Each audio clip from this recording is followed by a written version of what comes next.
Squadron of musketeers. If you think musketeers, you got certain images in your head, either from books or movies. If you look at these musketeers, what's missing? Anybody tell me? Think of those musketeers, the fancy guys with the blue things, the cross. Long swords, yes. And that's just because the way you join the army in the Elizabethan times is you don't volunteer, you're voluntold to join the army. Conscription is the name of the game. When I only have 2 weeks to take a farmer out of his field and train him how to use a musket, I'm not going to bother with anything other than just the musket. The reason you see those fancy Frenchmen use swords is because they're actually the sons of gentlemen and have been trained to use the swords since they were wee-high. So, we're using the Matchlock Musket, the height of weapons technology for the 16th century. It's called a matchlock because of the piece of rope in their hand. It's a cotton or hemp cord that's been soaked in nitrate until when ignited, burns very hot, very slowly. It's a very simple weapon to operate. There are only 21 steps. The first step is they will handle their piece. They will then open their pan and clean out their pan. If they get any debris from the last shot out of there, make sure that the ignition is going to go well. They'll then handle their prime and prime their piece.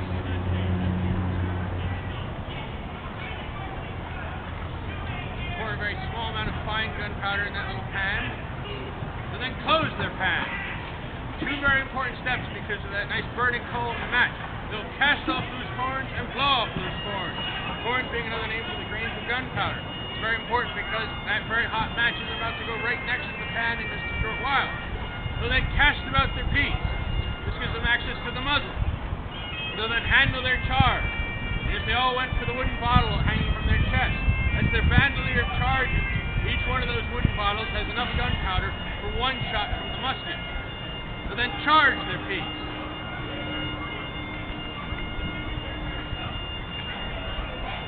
Now, if they're going to load a musket ball, which they're not today, they take it from the pouch on the side of the bandolier, or more often spit one down the barrel from their mouth. They don't know the dangers of lead poisoning just yet. When a commanding officer says, "Make ready 6 rounds in your mouth," you do as you're told.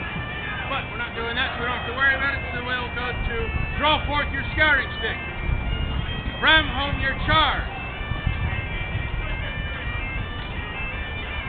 The 2 very most important steps: recover your scouting stick and replace it.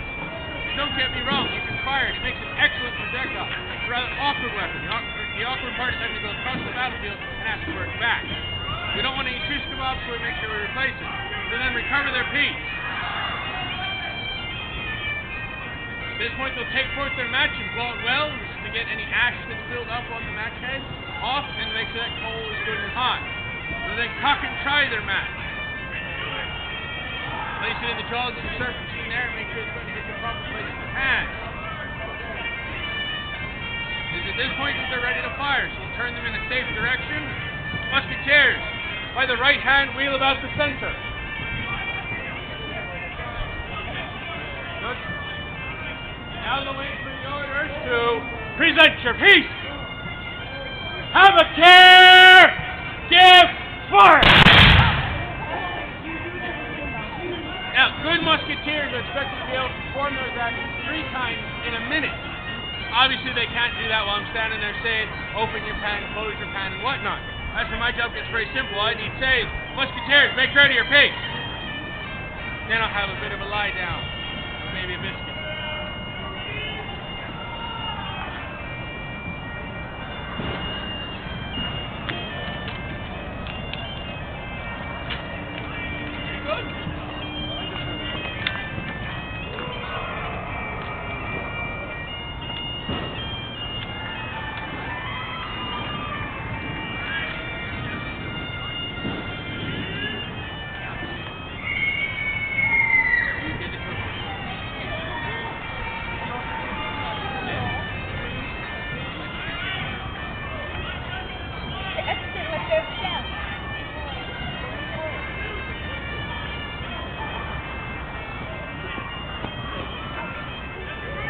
Present your piece. Give fire! Musketeers, make ready your pieces. Now you know notice through all that drill, one of the weapons never touches the ground. That's because musketeers are expected to be reloading while on the move, because they're actually supporting the very heavily armored and slow-moving pikemen. You see some of the armor in the tent over there. These gentlemen carry very long, heavy spears. They're very short range. It's the musketeer's job to make sure that these gentlemen can get into grips with the enemy. So they have to be able to keep up a supporting fire whilst keeping pace with the pikemen. So we do a maneuver called fire by advance. You imagine 3 more musketeers behind each of these, for a total of 16. The rear rank will be called to the floor. They will fire in that volley like you just saw.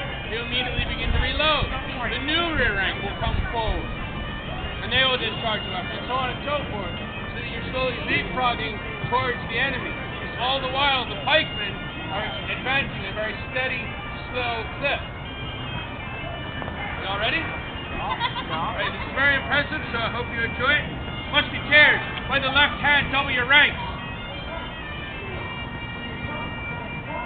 Rear rank, advance to the fore. Present your piece. Give fire. Rear rank, advance to the fore. Present your piece. Give fire. Musketeers, face the right by the left hand. By the left hand, double your violence. Musketeers, salute. Ladies and gentlemen, thank you very much for your kind attention. In a few brief seconds, the matches will be out. The weapons will be safe. If you want to come up and take a closer look, ask any questions, see what the weapons feel like, look like, now smell like, feel free to do so.